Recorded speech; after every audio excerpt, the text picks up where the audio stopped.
మరణం గురించి ఇంకా కొన్ని విషయాల గురించి మనం ఈరోజు మాట్లాడబోతున్నాం. పోయిన ఎపిసోడ్లో నేను ఈ ఆత్మహత్యల గురించి చాలా విషయాలు మాట్లాడాను. ఈ ఆత్మహత్య అనేది మన భారతదేశంలో అంత సులభంగా మాటలతో పోగొట్టలేం. ఇంకా చాలా విషయాలు వెలుగులోకి రావాలి. చాలా రీజన్స్ ఉన్నాయి. ఎన్నో విషయాలు జనరల్గా ఆడవాళ్లే ఆత్మహత్యకు పూనుకుంటున్నారు. మగవాళ్లు ఆత్మహత్య చేసుకోవడం కంటే ఆడవాళ్లే ఎక్కువగా ఆత్మహత్యలు చేసుకుంటూ ఉంటారు. మగవాళ్ల విషయాలకు వస్తే వాళ్ల బిజినెస్లో లాస్ వచ్చిందంటే, వాళ్ల బ్యాంకులో డబ్బు లేకపోయినా వాళ్ల పరువు పోయే వరకు పరిస్థితి విషమిస్తే, వాళ్లకు ఏ సైడ్ నుంచి ఆర్థికంగా సహాయం అందకుండా పోతే అప్పుడు వాళ్ళు ఆత్మహత్య చేసుకుంటారు. ఇదేగాక మెంటల్ డిప్రెషన్లో ఉన్నవాళ్లు ఆత్మహత్య చేసుకుంటారు. ఈ ఆడవాళ్లను చూస్తే వాళ్ళు ఆత్మహత్య చేసుకోవడానికి ఎన్నో కారణాలు ఉన్నాయి. భర్త, మామగారు, అత్తగారు, అమ్మా నాన్న, వాళ్ల ప్రేమలో కలిగిన ఓటమి, ఇంకా చెప్పాలంటే పిల్లలు లేని వాళ్ళు ఆత్మహత్యకు పూనుకుంటున్నారు. మనసులో ఉన్న దిగులు, టార్చర్ ఇవన్నీ కూడా వాళ్లను ఆత్మహత్యకు గురిచేస్తుంటాయి. ఇది చాలా ప్రాణాంతక విషయం. ఎప్పుడైనా కోడలు వాళ్ల అత్త వల్ల, భర్త వల్ల ఇబ్బంది పడితే అప్పుడు ఈ ఆడపిల్ల ఆత్మహత్యకు పాల్పడుతుంది. ఎన్నో విధాలుగా వీళ్ళని రేప్ చేస్తున్నారు, బలాత్కారం చేస్తున్నారు. ఎందరో ఇన్నోసెంట్ ఆడవాళ్లు ఉన్నారు. వాళ్ళెవరూ తప్పు చేయని వాళ్ళు. సమాజానికి భయపడి, సమాజం ఏం చేస్తుందోనన్న భయంతోనే ఏమవుతుందో, ఎలాగవుతుందో అని వాళ్ళు ఆత్మహత్య చేసుకుంటున్నారు. యాక్చువల్గా చూస్తే ఆడవాళ్ల మీద ఎటువంటి తప్పు లేదు. వాళ్ళేం చేసుంటారు? మన సమాజాన్ని మనం ఏమీ అనలేము. ఈ సమాజం ఏం చేస్తుందంటే వాళ్ళని ఒక నీచమైన వస్తువులా చూస్తుంది. ఏదైనా తప్పు జరిగిందంటే, లేక విధి వైపరీత్యం వల్ల ఏదైనా తప్పు చేసినా వెంటనే సమాజం వాళ్ళని వేరే విధంగా చూస్తుంది. వాళ్లని ఏడిపిస్తుంది. వాళ్లను దోషుల్లా పరిగణిస్తుంది. దీన్ని వాళ్లు తట్టుకోలేకపోతున్నారు. తమ జీవితం నాశనమయ్యిందన్న ఉద్దేశంతో వాళ్లు వెంటనే ఆత్మహత్యలు చేసుకుంటున్నారు. ఈ విధంగా ఉన్నప్పుడు మీకు ఈ బాధ్యత అనేది ఉంటుంది కదా. ఏది నిజం, ఏది అబద్ధం, ఎవరు దోషులు, ఎవరు దోషులు కారని ముందు మీరు తెలుసుకోండి. నిజంగానే ఒక మనిషి చావు బతుకుల్లో దయనీయంగా ఉంటే ఆ మనిషిని ఇంకా దోషిలా చూడకూడదు. అది నిజంగా చాలా బాధపెట్టే విషయం. ఇదివరకే వాళ్లు సగం చచ్చుంటారు. ఇందులో మీరు కూడా ఇంకా గాయపరిస్తే వాళ్లు ఆత్మహత్యను ఆశ్రయిస్తున్నారు. కాబట్టి సమాజాన్ని గురించి ఆలోచించండి. సమాజానికి ఈ బాధ్యత లేదా ఏంటి? ఈ సమాజం అంటే ఏమిటి? ఇరుగు పొరుగు వాళ్ళు, ఇంకా తెలిసిన వాళ్ళు, వీళ్లే కదా సమాజం అంటే. వీళ్లనే కదా మనం సమాజం అంటున్నాం. పరదేశాల్లో ఇటువంటివి లేవు. మన చుట్టుపక్కల వాళ్లనే సమాజం అనుకుంటాం. ఈ సమాజంలో ఎందరో స్త్రీలు ఎన్నో రకాలుగా నష్టాల పాలయ్యారు. నా కోసం ఒక సహోదరు వచ్చింది. ఆవిడ తనకు సంబంధించిన అన్ని డీటెయిల్స్ నాతో చెప్పింది. ఆవిడ జీవితంలో అంత విషాదం దాగుంది.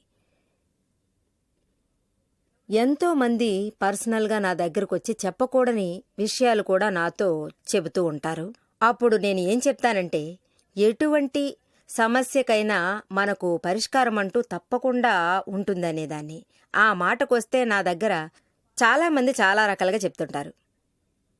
మీరు గనుక ఇవన్నీ వింటే ఎటువంటి జీవితం సాగిస్తున్నారు, ఏ రకమైన కష్టాలు వాళ్ళు అనుభవిస్తున్నారు తెలుసుకొని బయటపడేయాలని చూస్తున్నాను. మనం ఏ స్థాయికి సహాయం చేస్తే వీళ్లు దీని నుంచి గట్టెక్కగలరు? దీనికోసమే నేను అందరితో చెబుతుంటాను. ఎంతోమంది వాళ్ల పర్సనల్ విషయాల్ని నాతో చెప్పి వాళ్ల దుఃఖాన్ని వదిలించుకుంటున్నారు. కానీ దీనికి కావాల్సిన సదుపాయాలు తక్కువగానే ఉన్నాయి. లక్షల కొద్దీ వ్యూవర్స్ దీన్ని చూస్తున్నారు. వాళ్ళందరూ కూడా మన జీవితాలు సైతం ఇలా చక్కబడితే బావుంటుందని మనసులో ఆలోచిస్తారు. కానీ వాళ్ళు మన దగ్గరికి రావడానికి ధైర్యం చాలక అలా మిగిలిపోతున్నారు. మనకు అందర్నీ కలిసి చక్కదిద్దడానికి కావలసిన దారులు తెలిసి రావడం లేదు. ఎంతోమంది ఇక్కడికొచ్చి నన్ను కలిసి వెళ్లి జీవితాన్ని చక్కదిద్దుకుంటున్నారు. మీ దగ్గరకొచ్చి మాట్లాడితే, మనసు విప్పి మాట్లాడితే మా జీవితాల్లో కొత్త సంతోషం, కొత్త అనుభూతి కలుగుతుందంటారు. మీ దగ్గరకొచ్చి మాట్లాడడం అంటే చాలా కష్టం అనుకున్నాం. కానీ ఇక్కడ పరిస్థితి వేరేలా కనిపిస్తుంది. మేము 1-to-1 కూర్చుని మీ దగ్గరకొచ్చి విషయాలు మాట్లాడడం కుదరదు. ఇవన్నీ కేవలం మేము కల్పనని మాత్రమే అనుకునేవాళ్ళం. మీ దగ్గరకొచ్చి మాట్లాడి విషయాలన్నీ అర్థం చేసుకోవడం ఈ రోజుల్లో పెద్ద విషయమని అందరూ నాతో అనేవాళ్ళు. ఇదంతా చాలా సింపులే, ఏది కష్టం కాదు. మీరు ఎప్పుడు కావాలన్నా ఇక్కడికి రావచ్చు, వీళ్ళే రావాలి వీళ్ళు రాకూడదు అని కండిషన్స్ ఏమీ లేవు. మీరు అపాయింట్మెంట్ తీసుకుని వచ్చి ఉసూరుమని తిరిగి వెళ్ళొద్దు. ఎప్పుడు కావాలన్నా మీరు మమ్మల్ని కలుసుకోవచ్చు. మేం పొరుగుర్లకు వెళ్ళినా కూడా త్వరగా మేము వచ్చేస్తాం. మీరు మనసు విప్పి మాతో మాట్లాడొచ్చు. మీరు ఏది మాట్లాడినా మేము ఫుల్ డీటెయిల్డ్గా వివరిస్తాం. మేము ఎవరి పేర్లను బయట పెట్టడం లేదు. ఏది చెప్పినా ఆ విషయం నా వరకు తప్ప వేరే ఎవరి దగ్గరికి ఖచ్చితంగా వెళ్ళదు. ఈ రకంగా వీటి మీద కాన్ఫిడెన్స్ లేకపోతే అవతల వాళ్ళు ఏ రకంగా ఒక కన్క్లూషన్స్కి వస్తారు? ఒక సోదరి నన్ను కలవడానికి వచ్చింది. ఆవిడ భోర్మని ఏడుస్తూనే వచ్చింది. నన్ను చూడగానే ఆవిడ చాలా సంతోషించింది. అమ్మ, ఈరోజు నేను ఉన్నానంటే ఆ జీవితమే మీ వల్లనే, మీ బోధనల వల్లే నేను ఈరోజు బతుకుతున్నానని చెప్పారు. నా జీవితాన్ని మీలోనే ఐక్యం చేసుకోండి అమ్మా అని అన్నారు. నేను బతికిన బతుకులో కేవలం నరకమే నేను ఎక్కువగా చూసుంటాను అని చెప్పి బాగా ఫీల్ అయింది. ఆవిడ కథ నాకు చెప్పింది. ఆవిడికి 18 ఏళ్లు ఉన్నప్పుడు పెళ్ళయ్యింది. తన పెళ్లి వాళ్ల తల్లిదండ్రుల దగ్గరుండి చేశారు. లేకపోయినా ఆ ఇంట్లో ఉన్నవాళ్లు బయట ప్రపంచానికి భయపడుతూ, మిగతా వాళ్ళకి భయపడుతూ త్వరగా ఆ పిల్లకి ఈ పెళ్లి జరిపించేశారు. ఈ రకంగా ఆ పిల్లకి పెళ్లి జరిగింది. కానీ ఆ పిల్లకు ఏమీ తెలీదు, చాలా అమాయకురాల్లా ఉండేది. రేపు ఈ సమాజం ఏదైనా నా దగ్గర రకరకాలుగా మాట్లాడొచ్చు కాబట్టే నేను పెళ్లి ఒప్పుకున్నాను. పెళ్లి చేసుకున్న తర్వాతే వీళ్ళ పుట్టింట్లో అంత ఎక్కువగా మనుషులు లేరు. కానీ ఆ ఇంట్లో ఆడపడుచుండేది, అత్తగారుండేది, తన భర్త ఉండేవాడు. ఆడపడుచుకి పెళ్ళయి తను అక్కడి నుంచి వెళ్ళిపోయింది. కానీ మా అత్తగారు నన్ను తరుముతూ ఉండేవారు. నేను అన్నిటికీ క్షమించండి అని అడుగుతూ ఉండేదాన్ని. నేను ఏం చెప్పినా వాళ్ళు దాన్ని చెవికెక్కించుకోరు. కానీ నిజంగానే నాకు 19 ఏళ్ల వయసులోనే పెళ్ళయి నేను ఇక్కడికి వచ్చేశాను. మా నాన్నగారి ఇల్లు దీనిలాగే పెద్దదే. కానీ ఇంట్లో ఉన్నవాళ్ల చాకిరంతా నా మెడకు వచ్చి చుట్టుకునేది. వంట పని దగ్గర నుంచి అన్ని పనులు నేనే అక్కడ చేసి తీరాలి. ఆవిడ మహారాణిలా కూర్చుని ఉంటుంది. ఒక సింహాసనంలో కూర్చుని ఆర్డర్లు జారీ చేసేది. పొద్దుట్నుంచి రాత్రి దాకా ఒకటే దర్బార్ రూలింగ్. ప్రశాంతంగా ఊపిరి పీల్చడానికి కూడా ఆ ఇంట్లో అవకాశం లేదు. ఇక్కడ ఎవరూ నాకు సాయం చేసేవాళ్ళు లేరు. మాటకు ముందు వాళ్ళు క్లబ్కి బయలుదేరతారు, లేదంటే మ్యూజిక్ క్లాసులకి వెళ్తారు. వాళ్ళు మ్యూజిక్ నేర్చుకుంటున్నారు కాబట్టి చిన్నపిల్లలు ట్యూషన్లా ఇంటికే వచ్చి మ్యూజిక్ నేర్పిస్తారు.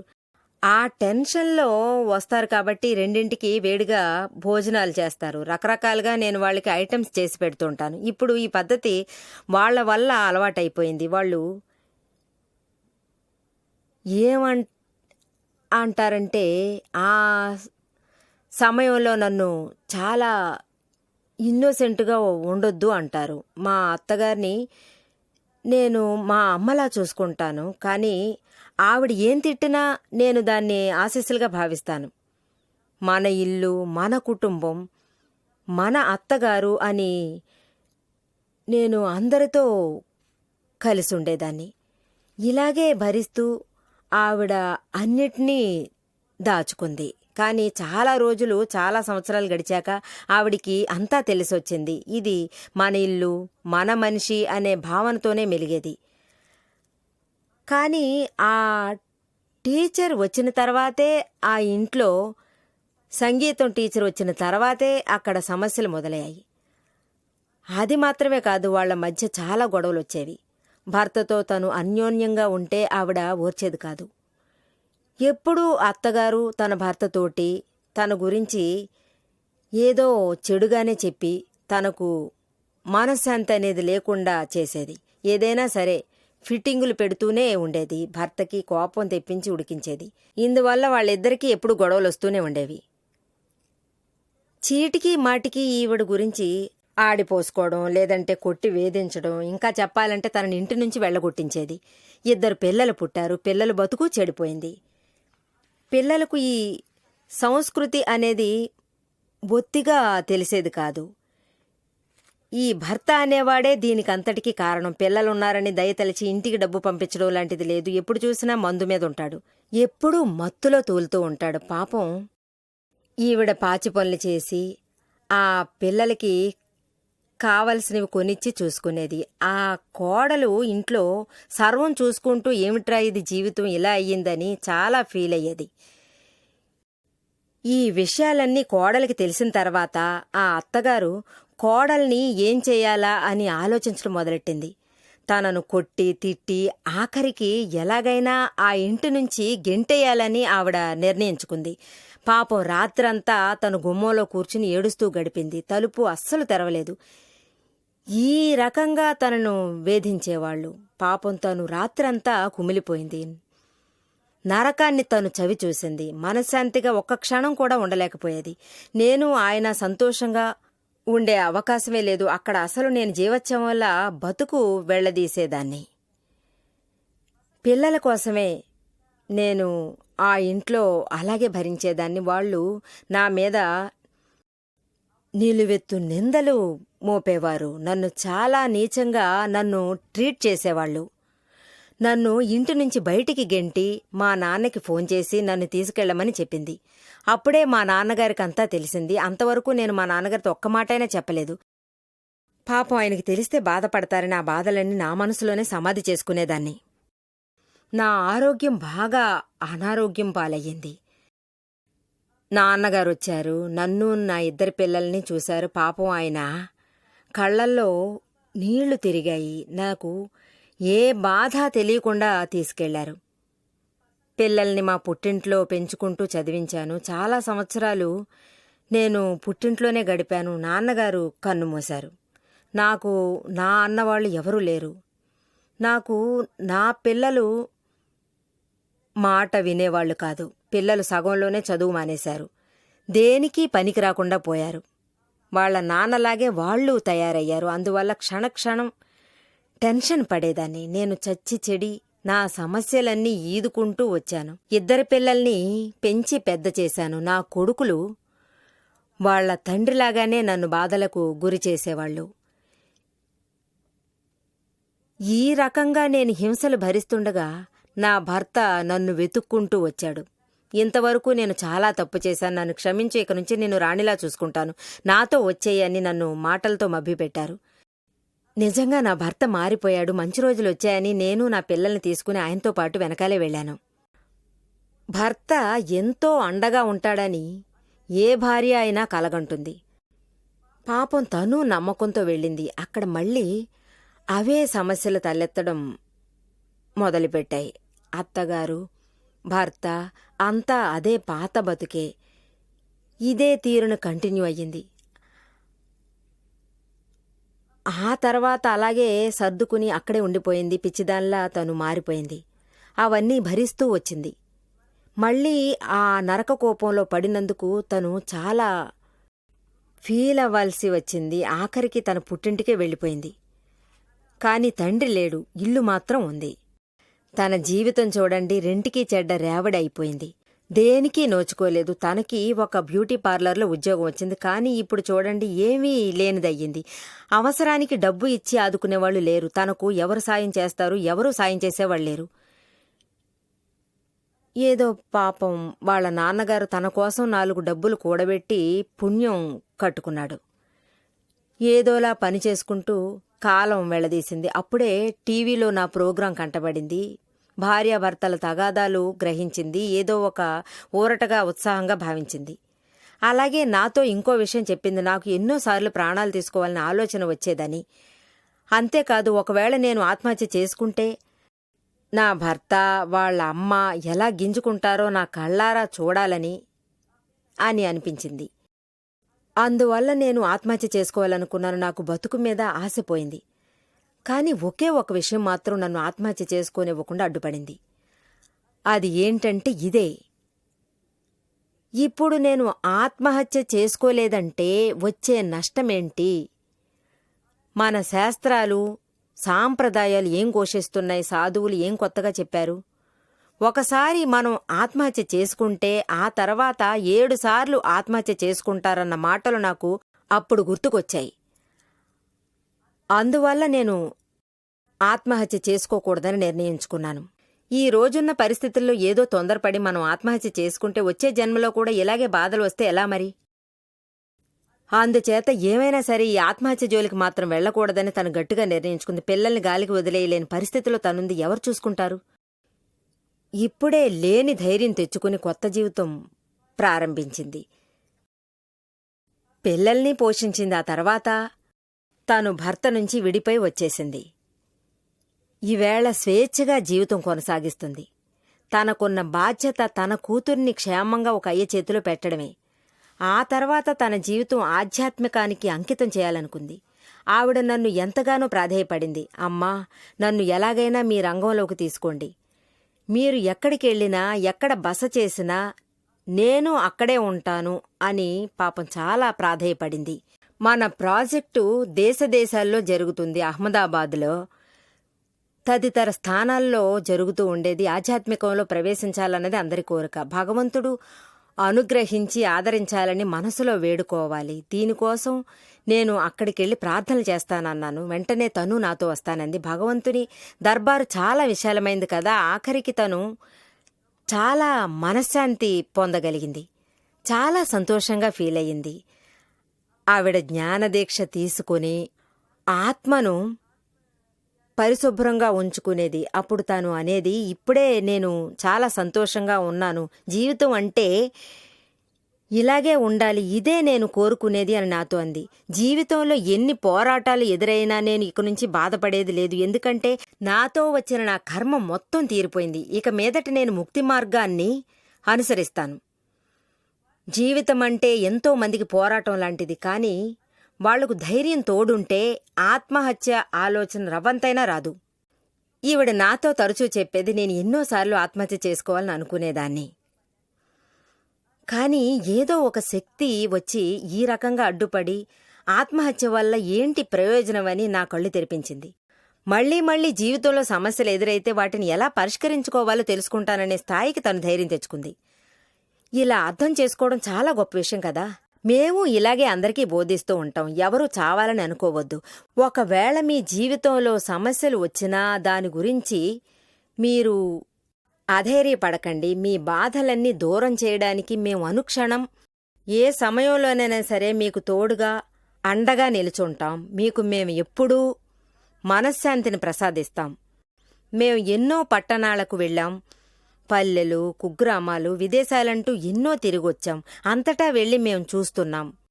ఏ టైంలోనైనా మీరు మమ్మల్ని కాంటాక్ట్ చేయొచ్చు. మీకు సర్వదా సేవలు చేస్తాం. అహ్మదాబాద్, సూరత్, రాజ్కోట్, ఢిల్లీ, బెంగళూరు, పూనా, బాంబే అన్ని చోట్లకి వెళ్ళొస్తూ ఉంటాం. విదేశాలకొస్తే ఇంగ్లాండ్ లాంటి దేశాలన్నీ తిరిగొచ్చాం. అందువల్లనే చెప్తున్నాను, మా సేవలు మీకు ఎప్పుడూ అందుబాటులో ఉంటాయని. దేశంలో అందరూ మనశ్శాంతికి నోచుకోవడం లేదు. అందరూ సుఖశాంతులకు నోచుకోవాలి. మన జీవితాలు దారికొస్తే అదే 10,000 అనుకుంటాను. ఆ రకంగా ధైర్యంతో అందరూ ఉండగలిగితే మన భారతదేశంలో అందరూ ఆనందంగా ఉండగలుగుతారు. ఒక సోదరు గురించి చెప్తాను. తన భర్త చాలా ప్రొఫెషనల్గా చదువుకున్న వారిలా ఉంటారు. చాలా తెలివైన వారిని కూడా చెప్పొచ్చు. కానీ ఎంత తెలివున్నా తప్పుడు దారిలో నడవక తప్పలేదు. పాపం ఆ సోదరి చాలా సున్నితమైన మనసు గలది, చాలా ముక్కుసూటిది. భర్త అది చేస్తాను, ఇది చేస్తాను అనేవాడే కానీ అతను తనకంటూ ఏమీ చేయలేదు. అంతేకాదు, అతను చాలా పెద్ద క్రైమ్ చేశాడు. అది కూడా ఫారిన్లోనే చేశాడు. ఆ కారణంగా 4 ఏళ్లు జైల్లో మగ్గాల్సి వచ్చింది. ఇక్కడ భార్యకు ఏ విషయం తెలీదు. ఎవరో తన దగ్గరకొచ్చి, నీ భర్త అమెరికాలో ఉన్నాడు కానీ జైల్లో ఉన్నాడని చెప్పారు. అప్పటి వరకు తన భర్త జైల్లో ఉన్నాడనే విషయం తెలీదు. పాపం ఆ కారణంగా తను కష్టపడింది, చాలా నష్టపోయింది. 6 మాసాలుగా తన చేతిలో డబ్బులు లేవు. పిల్లలకు పాలు కొనివ్వడానికి కూడా తన దగ్గర డబ్బులు లేవు. కడుపుకింత తిండికైనా నోచుకోలేదు. 6 మాసాలుగా వాళ్ల పాలబ్బాయికి డబ్బు ఇవ్వలేదు. ఎన్నెన్నో సమస్యలు ఎదుర్కొని నానా యాతన పడి బతుకు బండిలాగింది. ఆ తర్వాత 6 మాసాలు చాకిరీ చేసింది, 4 ఏళ్లలో పాచి పని చేసింది. కానీ ధైర్యాన్ని మాత్రం వదులుకోలేదు. చిన్న చిన్న పిల్లలకి ట్యూషన్లు అవి తీసేది. ఈ రకంగా 4 రాళ్లు సంపాదిస్తూ పిల్లల కడుపు నింపేది.